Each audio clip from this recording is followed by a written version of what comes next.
अस्सलामुअलैकुम वरहमतुल्लाहि ताला वबरकातुहू। आज हम नमाज फ़ज्र के बारे में कुछ बातें करेंगे और जानेंगे कि नमाज फ़ज्र अदा करने का तरीका क्या है। तो अगर चैनल पर पहली बार तशरीफ़ लेकर के आए हैं, इसको सब्सक्राइब कर लीजिएगा, वीडियो को शेयर कर दीजिएगा और एक लाइक तो ज़रूर कर दीजिएगा। आज के इस वीडियो क्लिप में हम ये जान लेते हैं कि नमाज फ़ज्र जो है, सबसे पहले क्योंकि नमाज फ़ज्र है हम उसको पढ़ते हैं, तो नमाज फ़ज्र में हमें वज़ू कैसे करना है, नियत कैसे करनी है, पहले सुन्नतें पढ़नी है, फ़र्ज़ कब पढ़ने हैं और क्या क्या पढ़ना है, कैसे क्या करना है प्रॉपरली, आज इसकी हम नियत वगैरह सब जानेंगे। ठीक है, तो सबसे पहले जब हम फ़ज्र की नमाज के लिए उठेंगे तो हमारे जो भाई इस वीडियो को देख रहे हैं, ऐसे जिनको नमाज और नियत और वज़ू का तरीका बिल्कुल भी नहीं पता है, ये ख़ास तौर से उन लोगों के लिए वीडियो को बना रहा हूँ। बहुत से मेरे भाई ऐसे हैं जो जानते हैं अल्हम्दुलिल्लाह, वो वज़ू भी अच्छा करना जानते हैं और अच्छा तरीके से वो नमाज को अदा भी कर लेते हैं, लेकिन बहुत सारे ऐसे नौजवान हैं जिनको नियत बांधना नहीं आती, जिनको बिल्कुल भी वज़ू का तरीका नहीं पता और प्रॉपरली वो जो है इसको सीख नहीं पा रहे हैं। तो अगर आप इस चैनल पर जुड़ते हैं तो इंशाअल्लाह ताला मैं एक नमाज की प्लेलिस्ट भी बनाऊंगा और उसमें प्रॉपरली स्टेप बाय स्टेप मैं आपको सिखाऊंगा कि नमाज को किस तरीके से पढ़ना है। देखिए, सिखाने का मतलब ये होता है मैं आपको बताऊंगा स्टेप बाय स्टेप, लेकिन आपको करना खुद है ना। ठीक है, तो सबसे पहले जब नमाज फ़ज्र के लिए हम उठते हैं और हमें क्या करना होता है, वज़ू करना होता है। तो वज़ू हम किस तरीके से करेंगे, आराम से उठेंगे, वज़ू खाने पर जाएंगे, या बेहतर है कि आप अपने घर से वज़ू करके जाएं। और जब आप अपने घर से वज़ू करके जाएंगे तो उसका तरीका क्या है, आप उठे, आपने वज़ू के लिए पानी भरा और किबला शरीफ की तरफ मुंह करके आप बैठ गए। अगर ऐसा ना हो, बाज़ दफ़ा घरों के अंदर नल है, टंकी वगैरह है, तो वहाँ पर जो है इसका इंतज़ाम नहीं होता, तो आप वहाँ नल और टंकी पर वैसे भी वज़ू कर सकते हैं। बाज़ दफ़ा खड़े होकर वज़ू करना पड़ता है, तो आप वैसे भी वज़ू कर सकते हैं। ठीक है, तो आपने बिस्मिल्लाह शरीफ पढ़ी और उसके बाद में अपने ये जो हाथ है ना, ये गट्टे, ये जो यहाँ तक, दोनों हाथों को 3 मरतबा जो है अपने अच्छे तरीके से हाथों को धो लेना है। जब 3 मरतबा, स्टेप 1 आपने 3 मरतबा हाथों को धो लिया और स्टेप 2 में आप 3 मरतबा जो है कुल्ली करेंगे। कुल्ली इस तरीके से करेंगे कि आपके मुंह के अंदर हर हिस्सा जो है पानी से तर हो जाए।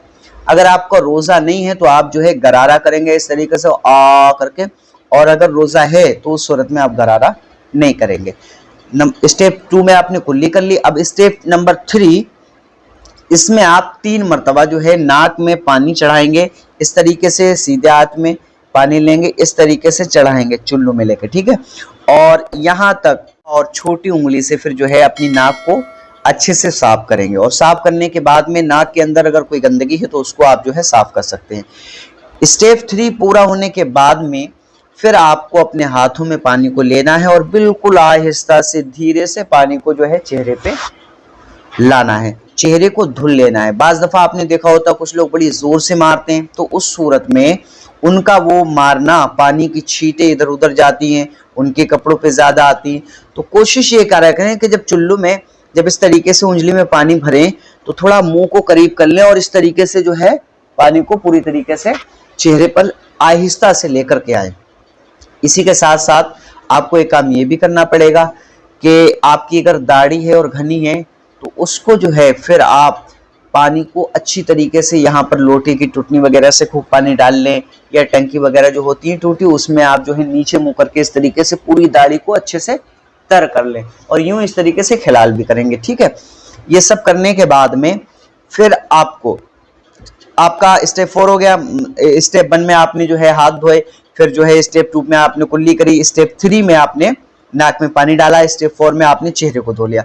अब स्टेप नंबर 5 में आप क्या करेंगे, आप पहले अपने सीधे और उल्टे हाथ को अच्छी तरीके से कोहनियों से लेके यहाँ तक पूरा जो है पानी बहा लेंगे, यानी पूरे पूरे हाथों पे यहाँ से यहाँ तक अच्छे से पानी बहाएंगे। पूरा पानी जो है बह जाना चाहिए, धुल जाना चाहिए हाथों पे कोहनियों से। ठीक है, जब ये आप स्टेप 6 कर लेंगे तो 7 स्टेप में फिर जो है आप 3 उंगलियों को इस तरीके से जोड़ेंगे, नंबर 1, 2 एंड 3। ये जोड़ने के बाद में इस तरीके से आप चौथाई सिर का मसा करेंगे, यहाँ तक लाएंगे, यहाँ से फिर वापस लेके आएंगे। फिर ये जो कलमे की उंगली रहती है ना, इस उंगली को इस तरीके से कान में डालना है, यूं घुमाना है, और ये जो अंगूठे की पुष्ट है ना, इसको आप कान के पीछे, ये जो कान के पीछे इस तरीके से करते हैं ना, इस तरीके से आपको ये करना होगा। और उसके बाद में फिर जो है आपकी ये जो घाइयाँ हैं, इन घाइयों में इस तरीके से खिलाल कर लेना है, ये इस तरीके से ये कर लेना है, ये इस तरीके से कर सकते हैं, ठीक है। और ये आपका मसा जो है हो जाएगा। अब ये स्टेप होने के बाद में फिर जो लास्ट स्टेप आपका बचता है, ठीक है, मसा करने के बाद आपको फिर जो है अपने पैरों को धोना है।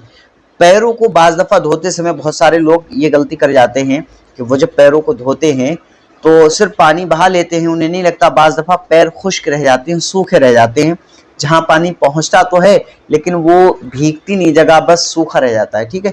तो आपको सबसे पहले सीधा पैर धोना है और पैर धोने में आप सीधे हाथ का इस्तेमाल ना करें। बाज़ लोग मैंने देखा अच्छे बाज़ लोग जो थोड़ी जानकारी रखते हैं, पढ़े लिखे लोग भी बाज़ दफ़ा गलती कर जाते हैं, तो उनको चाहिए कि इस गलती से परहेज करें, सीधे हाथ का इस्तेमाल पैर धोने में ना करें, बल्कि उल्टे हाथ से इस तरीके से पैर को धोएं, पैर पे पानी वगैरह डालें, अच्छे से पैर को धो लें और फिर उंगली में जो है इस तरीके से जो पैर की उंगलियां हैं उनकी गाइयों में छोटी उंगली को डाल के जो है पानी पहुंचा दें ताकि वहां पर भी पानी पूरी तरीके से पहुंच जाए।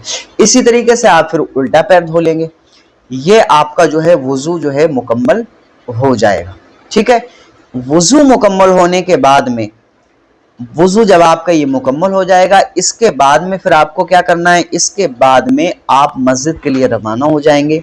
और अगर आपने मस्जिद में ही वुजू किया है तो आप अपने बदन को पोंछें कपड़ों को किसी कपड़े से, और वुजू का पानी जब खुश्क हो जाए तो आप फिर मस्जिद के अंदर सफ पे पहुँचें।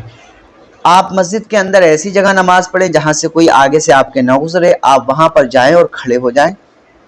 और फिर जो है फजर की पहले, क्योंकि फजर की नमाज जो है वो 4 रकात है, 2 सुन्नत जो पहले पढ़ी जाती हैं और सुन्नत पढ़ने के बाद 2 फर्ज पढ़े जाते हैं।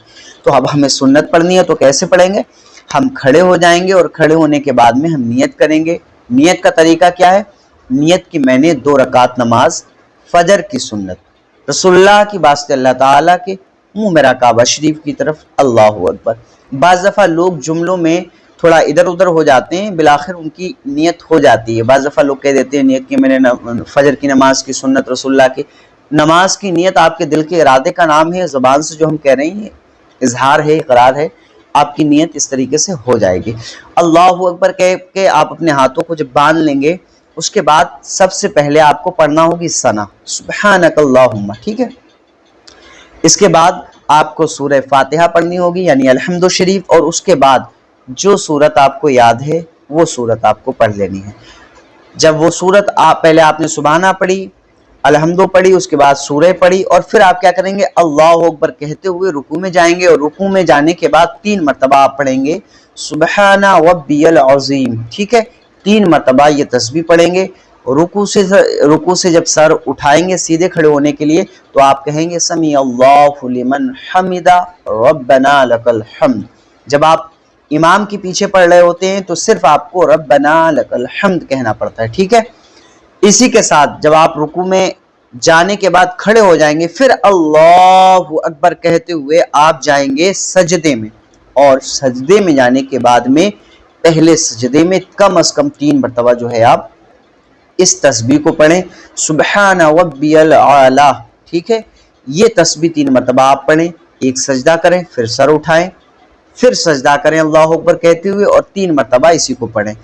फिर जो है अल्लाहु अकबर कहते हुए आप खड़े हो जाएंगे और अपने हाथों को फिर से बांध लेंगे। इसी तरीके से जब आपकी ये रकात पूरी हो जाएगी, आप दूसरी रकात में अलहम्दु पढ़ेंगे और कोई सूरह पढ़ेंगे, फिर रुकू करेंगे, फिर सजदे करेंगे, फिर बैठ जाएंगे कायदे में। कायदे में इस तरीके से हाथ अपने दोनों शानों पर रख के, यहाँ घुटनों के ऊपर रख के, रानों के ऊपर रखने के बाद में आपको सबसे पहले अत्तहियात पढ़नी है, और उसमें जब उंगली उठाई जाती है कलमे की, जब आप अत्तहियात पढ़ेंगे कहेंगे अशहदु अल्ला इलाहा, यहाँ पर आपको उंगली उठानी है, और उसके बाद में फिर आपको दुरूद इब्राहिम पढ़नी है, वो दुरूद जो नमाज में पढ़ी जाती है, ठीक है। इसको आप खुद याद करेंगे और ख़ुद जो है आपको थोड़ी सी मेहनत करनी पड़ेगी। दुरूद इब्राहिम पढ़ने के बाद में फिर आप जो भी आपको दुआ याद है, रब्बना आतीना पढ़ने, रब्बी जअलनी पढ़ने, या जो अगर इसके अलावा कोई दुआ है वो भी आप पढ़ सकते हैं, ठीक है। तो उसके बाद में जब आप ये सब कुछ पढ़ लेंगे, फिर सीधी तरफ आप जो है सलाम करेंगे। दिल में ये ख्याल हो कि मैं इस तरफ सलाम फेर रहा हूँ, देख रहा हूँ, तो इस तरफ मेरे जितने भी लोग हैं उन पे अल्लाह ताला सलामती नाजिल फरमाए। ठीक है, अस्सलामु अलैकुम व रहमतुल्लाह, अस्सलामु अलैकुम व रहमतुल्लाह।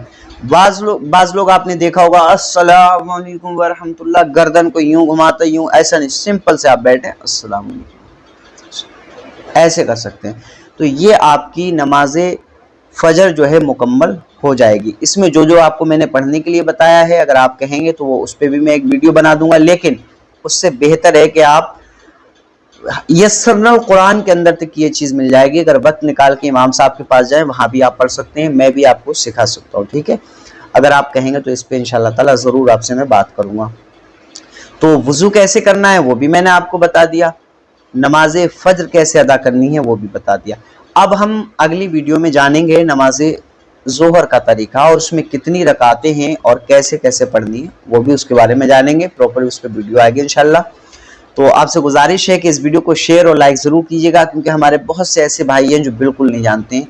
अल्लाह ताला की बारगाह में दुआ है मौला ताला हमारे वो भाई भी हमारी इस वीडियो के ज़रिए सीखें और सीख करके जो है अपनी नमाज को अच्छी तरीके से अदा कर सकें।